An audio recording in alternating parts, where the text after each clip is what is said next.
सभी किसान भाइयों को नमस्कार। पिता समान बुजुर्गों, नौजवान साथियों, मेरी माताएं बहनें जो कृषि से सहायक क्रियाओं में अपना महत्वपूर्ण व अग्रणीय योगदान दे रही हैं, उन सभी को सत श्री अकाल, आदाब, नमस्कार। किसान भाइयों, आज मैं अपने पैतृक गांव डबरी डिस्ट्रिक्ट करनाल में हूं और आज 16 अप्रैल सन 2026 गांव में लगभग कटाई का कार्य संपन्न हो चुका है। मैं अकेला फार्मर बचा हूं। वो सीड प्रोडक्शन के लिए गेहूं को हमने रोका हुआ था और उसमें जिस गेहूं की आज बिजाई कर रहे हैं बीज उत्पादन में, वो किसी रामबाण औषधि से कम नहीं है हमारे किसान भाइयों के लिए। वे किसान भाई जो जिनके पास जमीनों की जमाबंदी और गिरदावरी तो जरूर है, उनके नाम जमीन है, लेकिन वो उसमें कुछ भी बिजाई नहीं कर सकते हैं क्योंकि वो लवणीय जो जमीन है वो कल्लर है, लवणीय क्षारीय ऊसर है। एक रिपोर्ट के मुताबिक भारत भी इससे छूता नहीं रहा है। भारत में 6.77 मिलियन हेक्टेयर जमीन लवणीय क्षारीय ऊसर और कल्लर है, जहां पानी खारा है, जहां पर कुछ भी बिजाई नहीं किया जा सकता।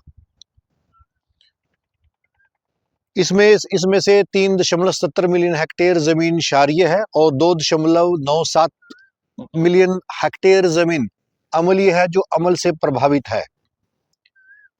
किसान भाइयों, यह बहुत दयनीय स्थिति होती है जब आपके पास जमीन का मालकाना हक है लेकिन आप उसमें कुछ भी बिजाई नहीं करते हैं।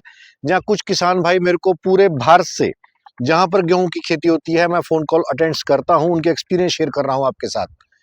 बहुत सारे किसान भाई हैं जो गेहूं का बीज डालते हैं किसी अन्य वैरायटियों का, और जर्मिनेशन नहीं हो पाता है, अंकुरण नहीं हो पाता है उन जमीनों में, क्योंकि वो जमीनों में क्षार और अम्ल की मात्रा अधिक है। अगर वो जमीनों में अंकुरण आ जाता है, उग जाती है, तो प्रथम पानी लगाते ही गेहूं पीली होकर मर जाती है। तो ये समस्याएं आम किसानों की हैं। बहुत बड़ा एरिया इस समस्या से ग्रसित है पूरे भारत में। करनाल में स्थित केंद्रीय मृदा लवणता अनुसंधान संस्थान, जो कि भारतीय कृषि अनुसंधान परिषद नई दिल्ली का अभिन्न अंग है, वहां से सन 2013-14 में एक गेहूं की उन्नत किस्म को रिलीज किया जाता है, KRL 210, जिसका हम बीज उत्पादन कर रहे हैं। 2 एकड़ में ब्रीडर सीड के साथ उत्पादन कर रहे हैं। छोटी जोत है हमारी, छोटी काश्त है। हमारा भरकस और अथक प्रयास रहता है कि किसानों तक उच्च गुणवत्ता के टॉप क्वालिटी के सीड मुहैया कराए जाएं, ताकि जो उनके फील्ड में पड़ोसियों की जगह, पड़ोसियों के साथ लगे हुए खेतों की बजाय मुकाबले में 3 से 4 या 5 क्विंटल उत्पादन अधिक दे। ऐसा हमने सिद्ध भी किया है और सभी किसान भाइयों को उन्नत और 100% जेनेटिक अनुवांशिक शुद्धता वाला बीज हमने प्रोवाइड करवाया है। KRL 210 की बात करते हैं तो यह भारत के उत्तरी पश्चिमी मैदानी एरियो के लिए बिजाई के लिए रिकमेंडेड की जाती है। हरियाणा, पंजाब, जम्मू कश्मीर के 2 जिले जम्मू और कठुआ, हिमाचल के 2 जिले श्री पांवटा साहिब और ऊना, पश्चिमी उत्तर प्रदेश झांसी के डिवीजन को छोड़कर, और किसान भाइयों पूरे राजस्थान में इसकी सिफारिश की जाती है, उदयपुर और कोटा के डिवीजन को छोड़कर। यहाँ तक कि जो किसान भाई मध्य प्रदेश से हैं, जहां वहां भी दिक्कत है, वहां भी हम इसकी बिजाई कर सकते हैं। जैसे कि आप पीछे मेरे देख रहे हैं, विशाल कंपाइन हार्वेस्टर के साथ हम बिजाई कर रहे हैं।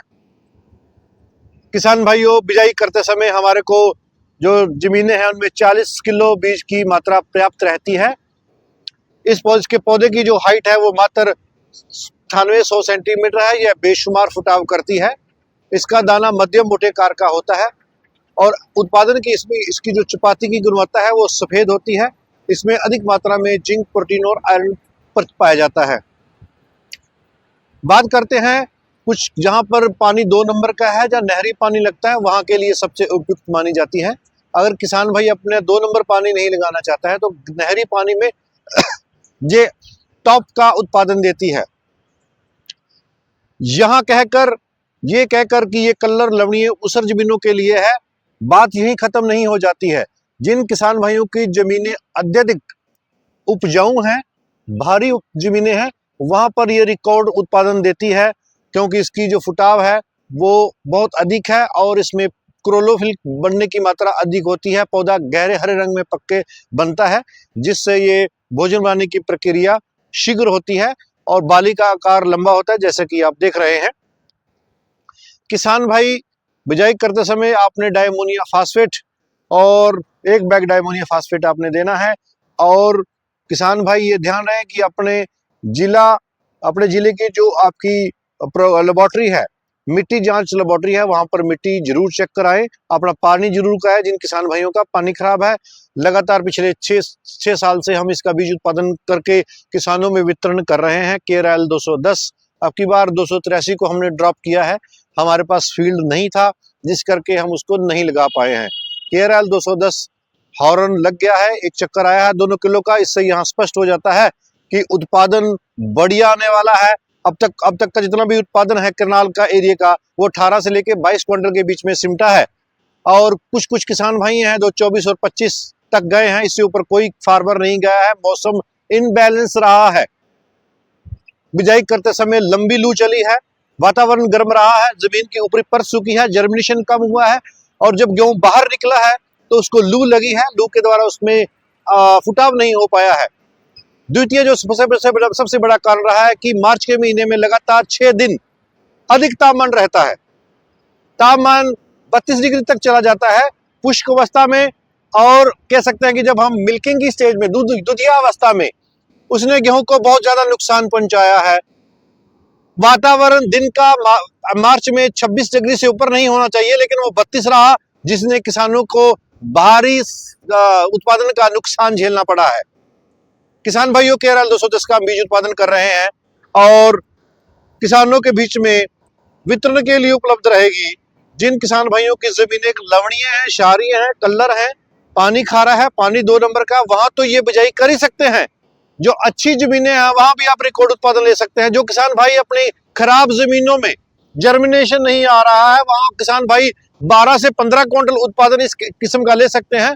जो किसान भाई 12 से 15 क्विंटल उत्पादन ले रहे हैं, बीच में से पैचिस मर जाते हैं, रडियां मर जाती हैं, वहां पर किसान भाई 20 क्विंटल का उत्पादन ले सकते हैं। जो किसान भाई 20 क्विंटल उत्पादन ले रहे हैं, मैं आपको लिखित में एफिडेविट में दे देता हूं, 25 क्विंटल उत्पादन ले सकते हैं। वो इतनी शानदार किस्म है ये।